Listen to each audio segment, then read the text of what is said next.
तो एक्सरसाइज के question number 2 में आपसे बोला है कि एग्जाम्पल नंबर 1 के जो क्वेश्चन हैं उसको सॉल्व करिए आप। तो भैया एग्जाम्पल नंबर 1 के जो क्वेश्चन हैं वो वर्ड प्रॉब्लम वाले क्वेश्चन हैं। और आपको मैंने बताया है कि वर्ड प्रॉब्लम वाले क्वेश्चन आप तभी कर पाओगे जब आप क्वेश्चन के स्टेटमेंट को समझ पाओगे। तो मैं समझा रहा हूँ स्टेटमेंट आसानी से समझेंगे क्वेश्चन के क्या कह रहा है।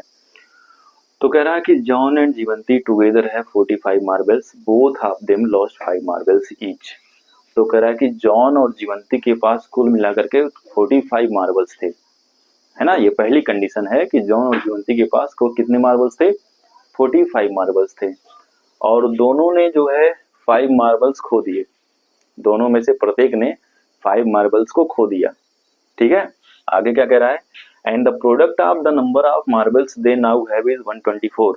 और जो मार्बल्स हैं अब जो बचे हुए हैं खोने के बाद उनका जो प्रोडक्ट है 124 है।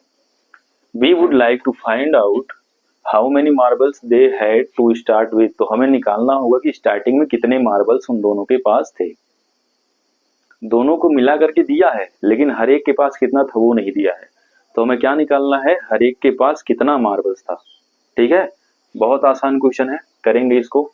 सबसे पहले हमें इक्वेशन बनाना होगा, क्वाड्रेटिक इक्वेशन बनाना होगा इसकी हेल्प से। तो हम कंसीडर करेंगे यहाँ पे क्या, number of marbles. So we will write, let's consider the number of marbles John have. तो जॉन के पास जो मार्बल्स थे उसको हम कंसीडर करेंगे कि उसके पास एक्स मार्बल थे। ठीक है, अब देखो दोनों को मिलाकर के 45 दिया गया है। अब जीवंती के पास कितना मार्बल होगा, तो जीवंती के पास 45 माइनस एक्स हो जाएगा, क्योंकि अगर जॉन के पास एक्स है और एक्स को और जीवंती वाले को मिला करके 45 होगा ना, तो अगर हम 45 माइनस एक्स करते हैं तो जीवंती का मार्बल हो जाएगा। जैसे देखो आपके पास 10 रुपए हैं और पता है, जैसे मान लो दो लोग हैं राम श्याम, राम के पास दोनों को मिला करके कुल 10 रुपए हैं, राम और श्याम के रुपयों को मिला करके टोटल 10 रुपए हैं। और अगर हमें पता है कि राम के पास कितना है, 2 रुपया है, तो श्याम के पास कितना होगा, 10 माइनस 2 इक्वल टू 8 होगा। ऐसे ही निकालेंगे हम, ठीक है ना। यही कंडीशन यहाँ पे अप्लाई हुई है, तो यही कंडीशन यहाँ पर अप्लाई हुई है। तो जॉन को तो हमने कंसीडर कर लिया कि इसके पास एक्स है, तो यहाँ पे राइट करेंगे according to question number of marbles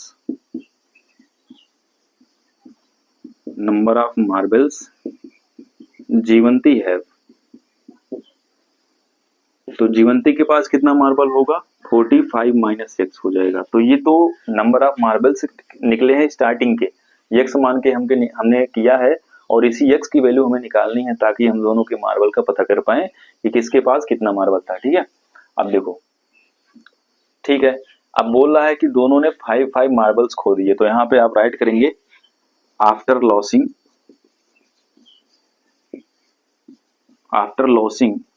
5 marbles new number of marbles.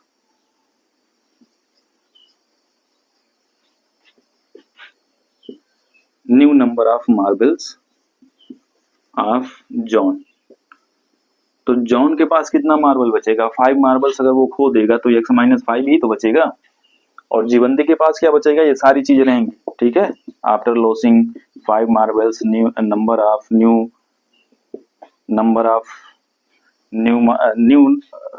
Of marbles, ये हो जाएगा जीवंती का कितना, भैया जीवंती का हो जाएगा 45 माइनस एक्स माइनस 5। ठीक है, क्योंकि जीवंती के पास कितना मार्बल था, 45 माइनस एक्स था। अब बोला है कि इन दोनों का प्रोडक्ट कितना है, 124 है, यहाँ पर दे रखा है। जो नया नंबर ऑफ मार्बल्स है उनका प्रोडक्ट दिया गया है, तो यहाँ पे आप राइट करेंगे एज गिवन। क्या गिवन है, प्रोडक्ट ऑफ मतलब जो मार्बल्स बचे हैं, देखो बोला है the product of the number of marbles they now have is 124। तो उनके पास कितना मार्बल बचा हुआ है, एक्स माइनस 5 बचा हुआ है, ये जॉन का मार्बल हो गया। और जीवंती का कैलकुलेशन कर लीजिए, 45 माइनस 5 करेंगे तो 40 होगा, 40 माइनस एक्स बचा हुआ है। इन दोनों का प्रोडक्ट क्या है, 124 के इक्वल। अब इसी को हमें कैलकुलेट करके क्वाड्रेटिक इक्वेशन बनाना है, फिर हमें एक्स की वैल्यू निकालनी है। तो इतना स्क्रीनशॉट ले लीजिए, इरेज करना पड़ेगा, ठीक है। तो हम इरेज करके अब सॉल्व करेंगे, x की वैल्यू निकालेंगे।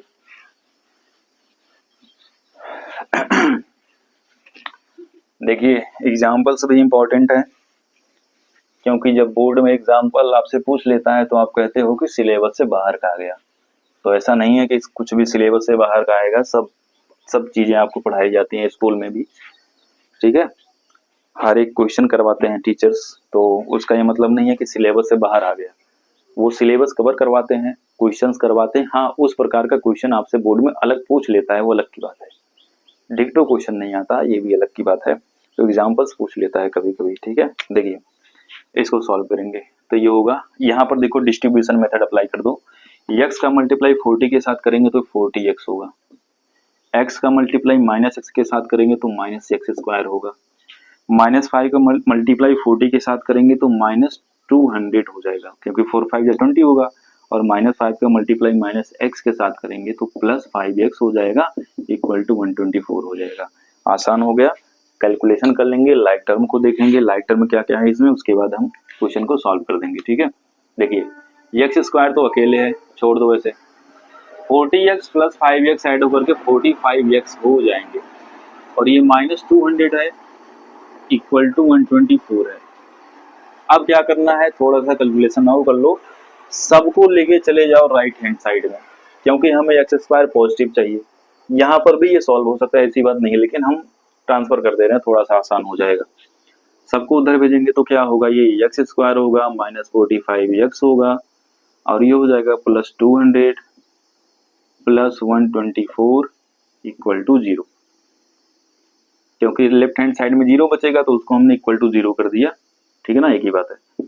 अब क्या करेंगे, इनको ऐड कर देंगे तो ये होगा x² - 45x + 324 इक्वल टू 0। अब मैंने बताया हुआ है कि जब आपको बड़ा नंबर मिले तो उसको क्या करो आप, प्राइम फैक्टराइजेशन मेथड से आप फैक्टराइज कर डालो, तब जाकर के आपको पता चलेगा कि मिडिल टर्म को कैसे स्प्लिट करना है। तो यहाँ पर ऐड करेंगे 324, आप सभी को पता है कैसे करना है, 2 से कैंसिल करेंगे, 2 1 जा 2, 2 6 जा 12, 2 2 जा 4, फिर 2 से कैंसिल करो, 2 8 जा 16, 2 1 जा 2, फिर 2 से कैंसिल, सॉरी 3 से कैंसिल करो, तो ये हो जाएगा 3 2 जा 7, 3 7 जा 21, फिर 3 से कैंसिल करो, 9 टाइम जाएगा, फिर 3 से करो 3 होगा, फिर कैंसिल करेंगे 1 आएगा।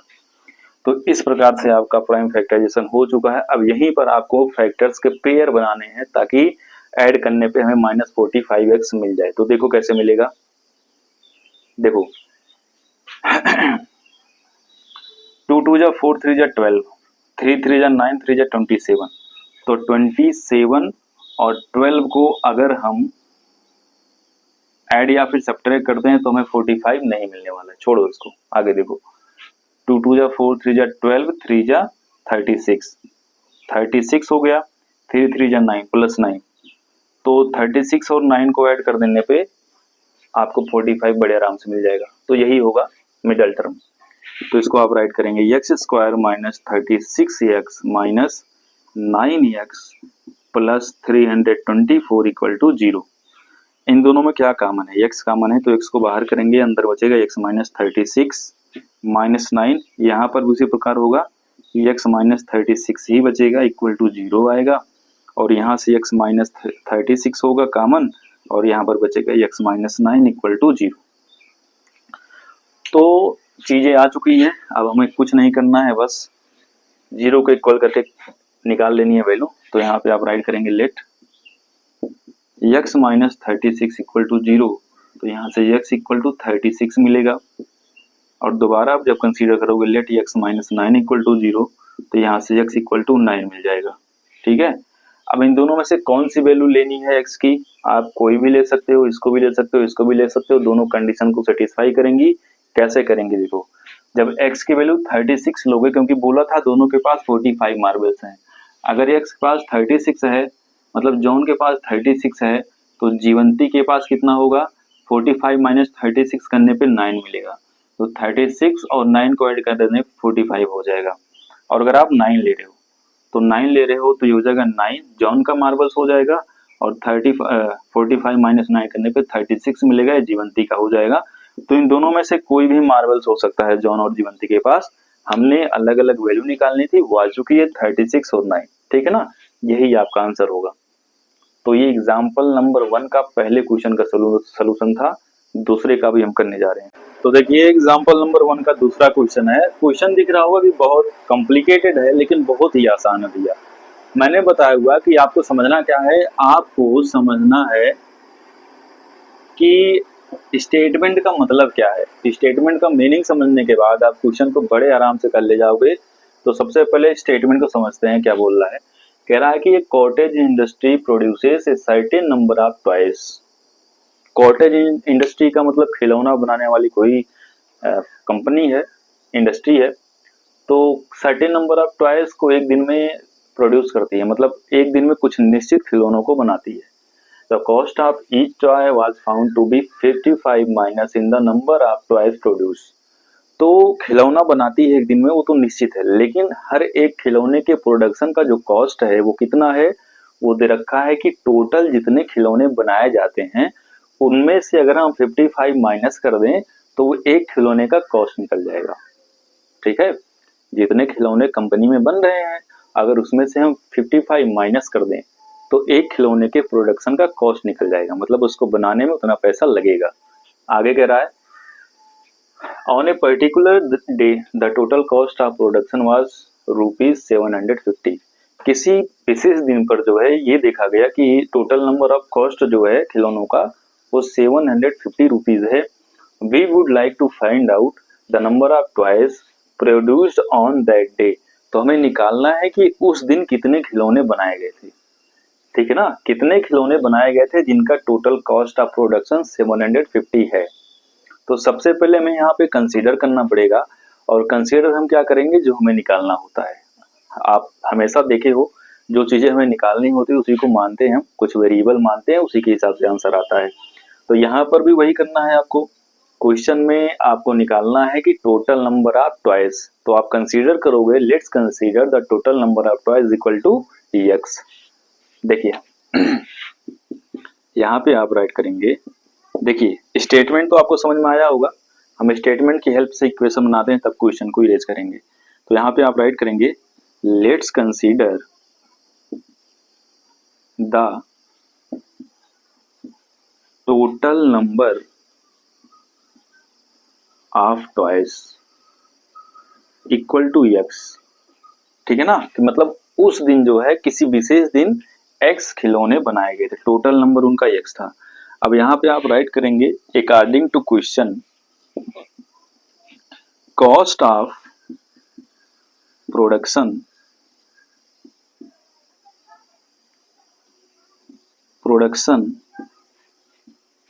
Of each toy equal to. अब क्वेश्चन की कंडीशन क्या बता रहे, कह रहे कि एक खिलौने का जो कॉस्ट आएगा प्रोडक्शन का वो टोटल नंबर ऑफ टॉयज के 55 माइनस करने के बराबर होगा। ठीक है ना, तो x माइनस 55 करने पे क्या आ जाएगा, ये आ जाएगा प्रोडक्शन का कॉस्ट, एक खिलौने का प्रोडक्शन का कॉस्ट। अब बताओ, एक खिलौने का कॉस्ट आपको पता है, टोटल नंबर ऑफ खिलौने आपको पता है, तो आप बड़े आराम से इसके इक्वल कर सकते हो ना, दोनों को मल्टीप्लाई करके। जैसे देखो, अगर आपको पता हो कि आपके पास 10 पेन है, मतलब आपके पास 10 पेन है और एक पेन का जो कॉस्ट है वो ₹5 है, तो टोटल नंबर कैसे निकलता है, मल्टीप्लाई करके। तो 10 इंटू 5 कर देंगे 50 हो जाएगा। ऐसे ही टोटल नंबर ऑफ टॉयज हमें पता है, पता नहीं है, हमने एक्स माना हुआ है, पता आगे चलेगा, मान के चलते हैं ना ऐसा। तो एक्स को हमने माना है कि टोटल नंबर ऑफ टॉयज है, तो यहाँ पर ये हो जाएगा x into x minus 55 equal to 750, और इसी को हमें सॉल्व कर देना है, एक्स की वैल्यू आ जाएगी। देखिए, तो यहाँ पे आप राइट करेंगे x into x minus 55 equal to 750। अब इसका मल्टीप्लाई करने पे क्या बनेगा, ये होगा x square minus 55x equal to 750। ये हमें क्वाड्रेटिक इक्वेशन मिल गया। अब इसकी हेल्प से हम बड़े आराम से x की वैल्यू निकाल सकते हैं जो हमें निकालना है। अब क्वेश्चन को इरेज कर दे रहा हूं मैं। देखो, वर्ड प्रॉब्लम वाले क्वेश्चन में थोड़ा सा आपको सोचना तो पड़ेगा ही भैया, बिना सोचे नहीं कर पाओगे। देखिए, अब इसको ऊपर राइट कर लेता हूं मैं, ये होगा एक्स स्क्वायर माइनस 55x 750 को इधर लेकर चले आओ तो -750 इक्वल टू 0 हो जाएगा। अब करना क्या है, अब आपको वही प्रोसेस फॉलो करना है जो स्टार्टिंग में हमने किया था, फैक्टराइजेशन मेथड से ही सॉल्व करना है इसको। तो 750 का जो है हमें फैक्टराइजेशन करना पड़ेगा। कर लीजिए 750 2 से कैंसिल होगा, 2 3 जा 6, 2 7 जा 14, 2 5 जा 10। अब 375 है तो ये जाहिर सी बात है 5 से तो हो ही जाएगा। एक बार 3 से चेक करते हैं, 5 + 3 8 + 7 15, 3 से भी हो जाएगा। कर लीजिए 3 से, तो 3 1 जा 3, 3 2 जा 6, 3 5 जा 15, 5 से कर लीजिए, 5 2 जा 10, 5 5 जा 25, फिर 5 से करिए 5 टाइम, फिर 5 से करिए कैंसिल। अब देखो मिडल में आपको लाना है -55x, तो आएगा कैसे वो। अब हमें यहीं से मल्टीप्लाई करके चेक करना होगा कौन कौन से नंबर को लिया जाएगा। तो 2 3 जा 6, 6 5 जा 30, ठीक है ना। 2 3 जा 6, 6 5 जा 30 होगा, 5 5 जा 25 हो जाएगा। तो जाहिर सी बात है 30 और 25 को अगर हम ऐड कर देंगे तो हमें 55 मिल जाएगा, लेकिन हमें चाहिए -55। तो -55 तभी मिलेगा जब दोनों नेगेटिव होंगे, ठीक है, जब दोनों नेगेटिव होंगे। 5 5 जा 10, 5 जा 10, 5 जा कितना हो जाएगा 50, 3 2 जा 6, यहाँ से नहीं बनेगा, यहीं से बनेगा, ठीक। तो ये काम आप करेंगे, -30 -25 होगा, तो यहाँ से अप्लाई करेंगे, ये होगा x² -30x -25x -750 equal to 0। अब कैलकुलेशन करेंगे, इन दोनों में क्या कॉमन है, x कॉमन है, तो x को बाहर कर लो, अंदर बचेगा x -30। इन दोनों में क्या कॉमन है, -25 कॉमन है, यहाँ पे प्लस होना चाहिए, ठीक है, -25 कॉमन है। तो -25 को बाहर करोगे, -25 को बाहर करोगे तो अंदर बचेगा x -30, ठीक है, इक्वल टू 0। दोनों ब्रैकेट में सेम वैल्यू है, x -30 और ये होगा x -25 इक्वल टू 0। तो यहाँ से x की दो वैल्यू मिलेगी, एक तो मिलेगी 30 और एक मिलेगी 25। तो आप बड़े आराम से चेक कर सकते हो कि खिलौने मतलब टोटल प्रोडक्शन जो था वो कितना आया हुआ है। तो टोटल प्रोडक्शन जो आया हुआ है, एक तो 30 आया हुआ है, एक 25 आया हुआ है। अब या तो ये दोनों सेटिस्फाई करेंगे या फिर इनमें से कोई एक ही करेगा।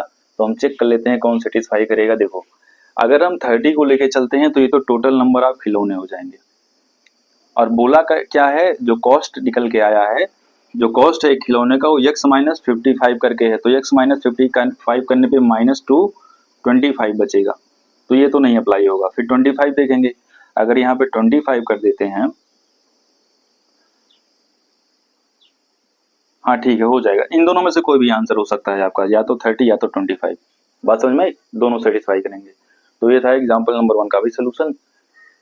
बहुत ही आसान था, कॉम्प्लिकेटेड था थोड़ा सा स्टेटमेंट, बाकी चीजें आप देख लीजिए, वही तरीका अप्लाई हुआ यहाँ पे पहले वाले क्वेश्चन की तरह।